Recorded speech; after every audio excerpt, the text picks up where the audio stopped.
My mother didn't send me a birthday card. She didn't ask how I was doing. She sent me an invoice. $347,000. The subject line read, "Cost of raising a failure." I stared at the number for a long time, wondering how a mother could reduce a child's entire life into a bill and still sleep at night. My name is Ethan Miller. I am 26 years old, and this is the story of how my own family decided I was never worth investing in, until the day my grandmother made one phone call that destroyed everything they built. I grew up in a house where love was conditional. My older brother, Daniel, was the golden child. Straight A's, college dreams, family pride. I was the other one. From as early as I can remember, my parents spoke about me like I was temporary, like I was someone they were forced to tolerate. When Daniel turned 18, my parents threw a celebration dinner. They announced they had paid every dollar of his university tuition up front. I remember sitting at the corner of the table, quietly chewing my food, thinking maybe, just maybe, my turn would come. It didn't. When I asked about college, my mother laughed. "You don't need degrees," she said. "Just find a husband. You're not the academic type." My father nodded, not even looking at me. That was the first time I realized something was deeply wrong. I worked part-time jobs after school, grocery stores, warehouses, night shifts. Daniel studied. I paid rent inside my own home. Yes, rent. $600 a month. They called it responsibility training. When I turned 22, they asked me to move out. No goodbye party, no help. Just a list of rules and a deadline. I survived, barely. I lived in a shared apartment with strangers. A mattress on the floor, instant noodles, debt. But I kept going. I started freelancing online, then consulting, then slowly, quietly building something of my own. And just when my life finally began stabilizing, the email arrived from my mother. Attached, a 14-page PDF invoice, every expense listed. Food, clothes, school supplies, doctor visits. At the bottom, total due. 340 set, 0. And one final note, you owe us. We wasted our best years on you. My hands were shaking. I wanted to scream, but instead, I forwarded the email to one person, my grandmother, the woman they thought was too old, too sick, too weak to matter anymore. They had no idea. She was about to end them. My grandmother didn't reply immediately. For 2 days, there was silence. I assumed she was resting, or maybe too weak to get involved. After all, she was in hospice care, terminal, fragile, surrounded by machines that beeped more than people spoke. On the third night, my phone rang. Her name flashed on the screen. I answered, my voice low. "Grandma, I'm sorry to bother you with this." She didn't sound weak. She sounded calm, sharp, focused. "Did they really send you a bill?" she asked. "Yes," I said. I didn't know who else to tell. There was a pause. Then she laughed. Not a gentle laugh, a cold one. "Good," she said. I was wondering how long they'd keep pretending. I didn't understand what she meant. She told me to come visit her the next morning. When I arrived, she was sitting upright, dressed neatly, eyes alert. A folder lay on her bedside table. Thick, old, organized. She tapped it with her finger. "Do you know whose house you grew up in?" she asked. "Mom and Dad's," I replied. She smiled. "No, mine." My heart skipped. She explained, slowly, carefully, like someone revealing a truth they'd been holding back for decades. The house, the savings, the emergency funds, all hers. She had transferred temporary control to my parents years ago, trusting them to manage it for the family, trusting them to be fair. They weren't. He flipped open the folder. Inside were documents, bank statements, property deeds, signed agreements, and something else. A will, recently updated. "They used your inheritance," she said quietly, "to pay for Daniel's education, to maintain their lifestyle, and now, to humiliate you." I felt sick. She reached for my hand. They thought I was dying too fast to notice. She was wrong. That afternoon, she made 3 phone calls. One to her lawyer, one to her financial advisor, and one to my parents. I wasn't there for that call, but I heard about it later. Apparently, my mother laughed when she answered, "Oh, Mom, we'll visit soon." Ethan's being dramatic again. My grandmother's response was calm. "I'm updating my will," she said, "and auditing every dollar you touched." Silence, then panic. By evening, my parents showed up at the hospice. Flowers, tears, fake concern. They didn't look at me. My mother pulled Grandma's doctor aside. My father whispered to the lawyer. They tried everything, but it was too late. The audit began. Within a week, everything unraveled. Accounts were frozen, properties flagged. Daniel's tuition payments traced directly to my inheritance fund. The $347,000 bill entered into evidence, labeled intent to intimidate. My parents called me nonstop, first angry. "How could you do this to family?" Then desperate. "We didn't mean it like that." Then terrified. "Tell your grandmother to stop." I didn't answer. For the first time in my life, I didn't need to. The months after the will reading changed everything. The house I once shared with my brother felt colder than ever, even after I was forced out. I moved between cheap rented rooms, sometimes staying with distant acquaintances who barely knew me. Every night, I lay awake, replaying the same scenes in my head, my brother's smirk, my parents' silence, the lawyer's calm voice reading words that had shattered my world. But pain has a strange effect. It either destroys you, or it sharpens you. At first, I let it destroy me. I stopped answering calls. I avoided mirrors. I walked through days like a ghost, carrying a weight that felt heavier than grief itself. I wasn't just mourning my parents, I was mourning the version of myself who believed family meant protection. One evening, while sitting alone in a small rented room with peeling walls, I opened the old box of documents Grandma had left me. Inside were letters, handwritten notes, and one envelope marked in shaky ink. "For when you feel like giving up." I opened it slowly. Her words weren't long. They didn't need to be. She wrote about sacrifice, about being overlooked, about how she, too, had once been treated as expendable by people she loved. And then came the line that changed everything. "They will always underestimate you. Let that be your advantage." That night, something inside me hardened. I stopped crying. I started planning. I knew I had no inheritance left, not really. The money was gone. But what Grandma had truly given me wasn't cash. It was clarity. I had nothing to lose anymore, and that made me dangerous in the quietest way possible. I took every job I could find. Morning shifts, night shifts, work that left my hands bruised and my back aching. I cleaned offices after midnight, stocked shelves before sunrise, and learned to survive on 4 hours of sleep. While others rested, I worked. While they complained, I calculated. During breaks, I studied business, basics, finance, negotiation, anything free, anything available. I sat in public libraries until they closed, absorbing knowledge like oxygen. I didn't tell anyone what I was doing. Silence became my shield. Months passed, then years. My brother, meanwhile, lived comfortably. The house, the car, the praise. I saw it all from a distance: social media posts, mutual acquaintances bragging about his lifestyle. He wore confidence like it was inherited, not stolen. But confidence without discipline is fragile. Mine wasn't. I saved every dollar. I invested small amounts. I failed often, lost money, trusted the wrong people.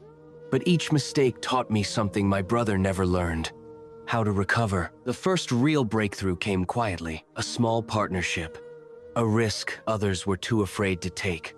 I worked harder than everyone else involved, not because I wanted to impress them, but because I refused to return to nothing. The profits weren't life-changing, but they were proof that I could build something from ashes. With time, that small success became momentum. I upgraded my skills, built connections, learned when to speak and when to stay silent.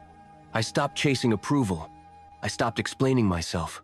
The more invisible I became, the faster I grew. One afternoon, years later, I received a message I never expected. It was from my brother. Short, casual, almost polite. He asked how I was doing. I stared at the screen for a long time before responding. I didn't tell him the truth. I didn't need to. I replied with 2 words. I'm surviving. He never suspected a thing. That was the moment I understood the power of being underestimated. Behind the scenes, my life was transforming. New opportunities appeared. Bigger deals, larger responsibilities. I learned to sit at tables where decisions were made, not begged for. People listened when I spoke, not because of my name, but because of my results. And yet, the wound never fully healed. Every achievement reminded me of what I had lost. Every victory carried a shadow, but instead of weakening me, that shadow fueled me.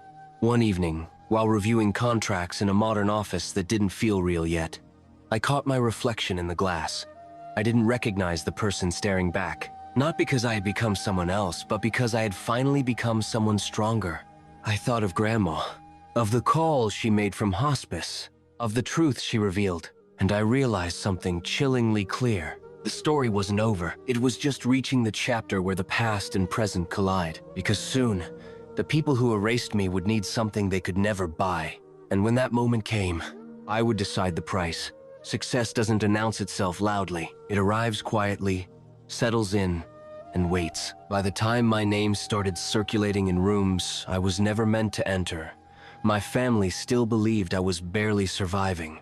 That illusion protected me. I let it. My business had grown beyond what I once imagined. What started as survival turned into strategy. Contracts became larger. My influence wider. People who once ignored me now sought my opinion without knowing who I really was. And then, inevitably, the past knocked on my door. It started with a call, unknown number. I almost ignored it, but something told me not to. The voice on the other end was strained, forced calm, barely holding together. My brother. The same brother who had watched me get thrown out of my own home. The same brother who smiled while signing papers that erased me. He didn't apologize. He didn't acknowledge the past. Instead, he spoke like time had done the healing for him. He told me things weren't going well. Bad investments, legal trouble, debts stacking faster than he could hide them. The inheritance the money meant to secure generations was almost gone. And then he said the words I had waited years to hear. We need help. Not I'm sorry. Not I was wrong. Just need. I listened in silence. He explained how our parents' name was now attached to failing ventures, how creditors were circling, how the same house I was kicked out of, was on the verge of being seized. Then came the part that made my chest tighten. He mentioned Grandma, said he wished she were alive to fix things. I nearly laughed. Instead, I asked one simple question. How much? There was a pause. Then he said the number. It was large. Large enough to save everything. Large enough to change their fate. Large enough to remind me exactly who held power now. I told him I would think about it. That night, I didn't sleep. Not because I was unsure, but because I finally understood the weight of choice. Revenge had lived inside me for years, quiet and patient. But now it demanded direction. I remembered the humiliation, the silence, the doors closed without explanation. I remembered standing outside the house, holding a bag of my belongings, realizing I had been written out of my own family. And yet, I also remembered Grandma's voice. Never become what hurt you. So I did something unexpected. I agreed to meet. We sat across from each other in a private office. My brother looked older, smaller. The confidence he once wore like armor now hung loose. He didn't recognize me at first, not truly. Success changes posture. It sharpens eyes. When realization finally hit him, his expression shifted. Pride collapsed into shock. He stammered my name. I said nothing. He talked fast. Too fast. Promises. Excuses. Blame. He blamed circumstances, markets, everyone, except himself. I let him speak. Then I slid a document across the table. Condition. Clear. Unforgiving, legal. If I helped, control would transfer. Decision-making power, assets, transparency, no secrets, no manipulation. He stared at the paper like it was a verdict. This "This isn't help," he said. "This is takeover." I met his eyes calmly. "This is survival," I replied. "You taught me that." He signed. But my parents weren't done. They reached out next. Their voices were softer, older. Regret threaded through every word, but still wrapped in justification. They spoke about family, about mistakes, about how they did what they thought was best. They never said sorry. They asked for forgiveness without accountability. I gave them respect, not absolution. Behind closed doors, I stabilized everything. Paid debts, restructured companies, saved the house not for them, but for closure. And then I walked away. I didn't move in. I didn't reclaim rooms. I didn't ask for recognition. I took what truly mattered. Control, clarity, peace. The media never knew the full story. To the world, it looked like a successful entrepreneur saving a collapsing family empire. But to me, it was the final lesson. They had power once and used it carelessly. I had power now and used it deliberately. Weeks later, I visited Grandma's grave. I told her everything. How they came back, how I helped, but didn't forget. How I chose strength over bitterness. The wind was gentle that day, and for the first time in years, I felt free. Because revenge isn't always destruction. Sometimes, it's becoming untouchable. Power doesn't feel the way people imagine. It isn't loud. It isn't cruel. It doesn't need witnesses. It's quiet. After everything was settled, I disappeared from their daily lives. Not dramatically, not with slammed doors or final speeches. I simply stopped showing up. The house was safe. The companies were stable. The debts were paid. The crisis that once defined their panic was gone. But so was I. My parents tried calling at first. Polite messages, casual check-ins, invitations disguised as concern. I didn't answer, not out of anger, but because there was nothing left to say. Silence teaches lessons words never can. Months passed. I watched from a distance as they adjusted to the new reality. A reality where they no longer controlled the narrative, where decisions had consequences, where my absence became a constant reminder of what they had lost, not financially, but emotionally. My brother struggled the most, without shortcuts, without favoritism, without someone else fixing his mistakes. For the first time in his life, effort was required, and it showed. Meanwhile, my life moved forward. I expanded quietly, invested smarter, built partnerships based on respect instead of obligation. I surrounded myself with people who didn't need me to shrink so they could feel tall. I didn't tell my story. I didn't correct rumors. I let results speak. One evening, I received a letter, handwritten, from my mother. She didn't ask for money. She didn't ask for help. She apologized. Not carefully, not defensively. Honestly, she wrote about regret, about blindness, about confusing control with love, about realizing too late that protecting one child at the expense of another wasn't parenting, it was cruelty. She wrote that Grandma had tried to warn them. They just hadn't listened. I folded the letter and placed it in a drawer. Not because it didn't matter, but because forgiveness doesn't always mean reunion. Some wounds heal best from a distance. I replied weeks later, briefly. I told her I wished them peace. I told her I hoped they learned. I told her I was okay. And I meant it. The final chapter didn't come with confrontation. It came with acceptance. 1 year after everything changed, I stood in front of a mirror in an office that overlooked a city once impossible to reach. The person staring back at me wasn't angry. They were calm, grounded, complete. I thought about the child who was erased from a will, the teenager who slept wondering what they did wrong, the adult who turned abandonment into ambition, and I realized something important. They didn't break me. They built me without meaning to. The greatest revenge isn't success.